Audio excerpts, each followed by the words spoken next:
The 2011 Land Rover LR4. It's the luxury SUV you kind of forgot about. It's big, it's full of complicated technology, and with gas creeping back towards $4 a gallon, its MPG numbers alone are a serious red flag. But then again, it's just so nice inside. I'm Molly Wood. Let's climb on up in this big box and have a look at the tech, shall we?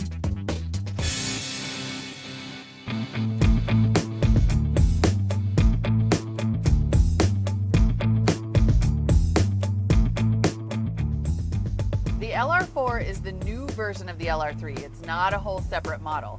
But in terms of the Land Rover lineup, it fits above the LR2 and below the Range Rover. One thing to note about the tech in this car, none of it is available a la carte. It's pretty much all about the packages. And the base model comes with not very much. You get a 5-inch LCD screen, but it's just for the AM, FM, and CD stereo system. But you do not, even though you're driving a giant unparkable box, get a backup camera with the base model of this car.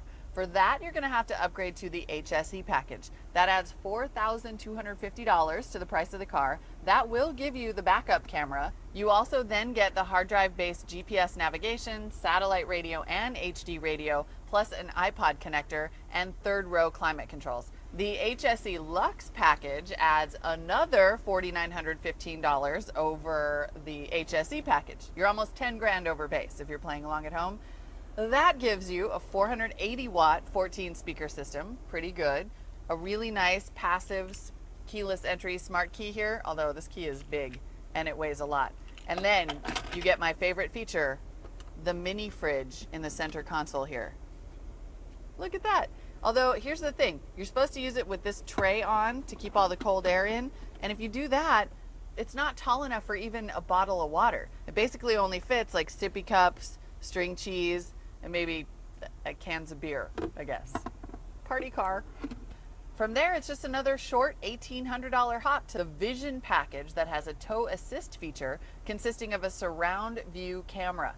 You can enlarge 2 specific images, change the proximity on the views, and use one of 3 special camera views to show you the curb, a junction view, or the trailer you're hauling.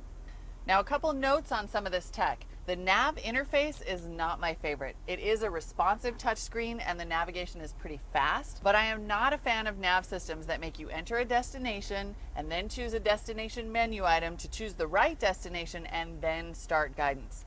And once again, at this point, my Android phone is delivering better turn-by-turn directions than almost any in-car nav system I've seen. There's also no voice entry for destinations, which is just a pain to do while you're driving. It does have, though, one of my favorite luxury features, a heated steering wheel. I love a heated steering wheel. Now, as a car tech enthusiast, I do like to see a car with a lot of buttons. This car has a lot of buttons, so let's just start at the top and work our way down. I mean, for one thing, it has a 4-way knob for adjusting the steering wheel. The lights, you can turn on like each individual fog lamp if you want to. This row of buttons here contains your seat warmers, your traction control, and if you have the HSE Lux package, this is where you'll find your parking assist button.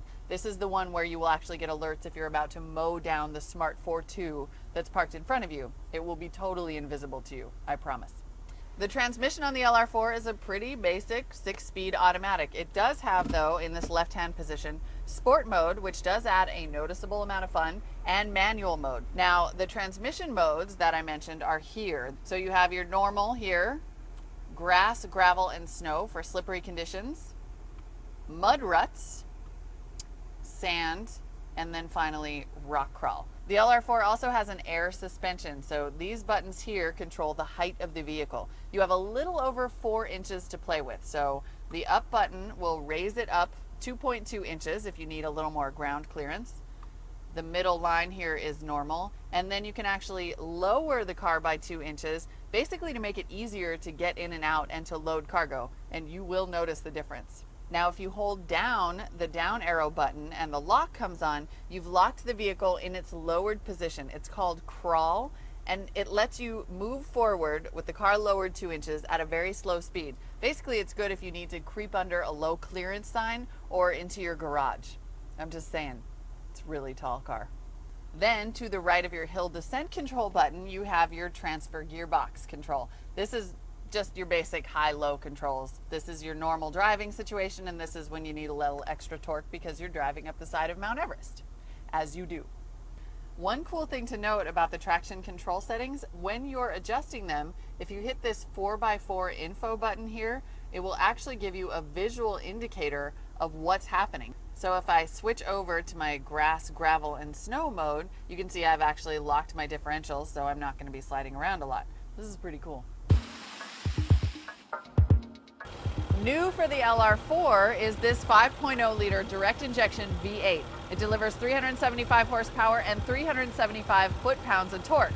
That sounds like a lot of power until I tell you that the Land Rover here weighs 5,600 pounds.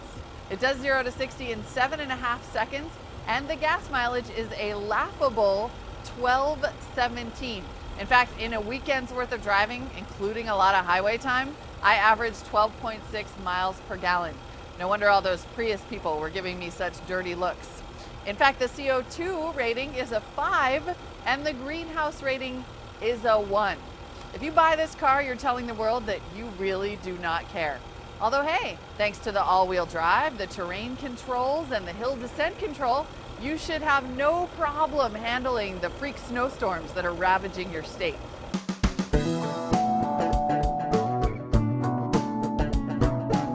Now, at first glance, the LR4 looks basically like a refrigerator on wheels, to borrow a phrase. That might be as a result of this Fuji white paint job, though. It's definitely square, no matter how you look at it. The overwhelming design characteristic is this alpine roof. It's basically a big pane of glass that sits over the second and third rows. Now, it gives the whole car a really roomy feel, and in fact, there's visibility for days, which is pretty rare in this age of low-slung, futuristic cars. But even though there's a ton of room in the cabin here, the back seats are inexcusably small.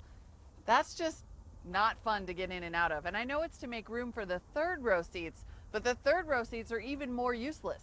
This car does seat 7, but 4 of them better be kids on the way to soccer practice. Although, let's be honest, they probably are. Now, but one benefit of driving this oversized cube here is that with those third row seats folded down, you could probably load an elephant into the back here. I mean, look at that. It's huge. A couple other things of note about this car first. Each door weighs about as much as another car. It's ridiculous. It's a workout. You don't want to let this thing hit you if you're parked on a hill. You could die. All right, and then once you get in, the LR4 has this weird Alice in Wonderland feel to it because you have all this room here and you're sitting up so high, but then all the controls you need are way down here. It just has a little bit of a funhouse feel.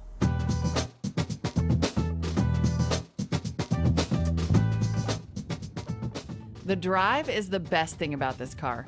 It's just nice. If you didn't feel so awful every time you look down at the average MPG there, you'd be looking for excuses to run a couple extra errands. On smooth roads, the LR4 is really just a love. On uneven pavement though, look out. The tall, narrow LR4 sways back and forth like a boat on a choppy sea. So not only will your passengers feel violently ill in just a few minutes, I felt a little dizzy even as the driver. You don't want to do any twisties with this car. But the suspension is surprisingly smooth and it absorbs bumps and potholes pretty easily.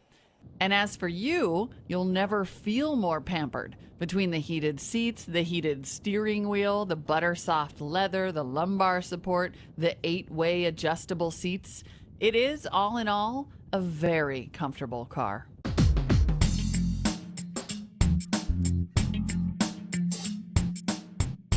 Now, the base price on the LR4 is $48,700 before an $850 destination charge. Once we loaded it up with packages, our test car here topped out at a little over $60,000. Now, that's still several thousand less than a BMW X5 with similar equipment. So it works out to be a pretty decent bang for your buck. If you're in the market for a blatant gas guzzler that will keep your hands, your bottom, and the planet warm while you go on a lot of juice box runs, I guess this is the car for you.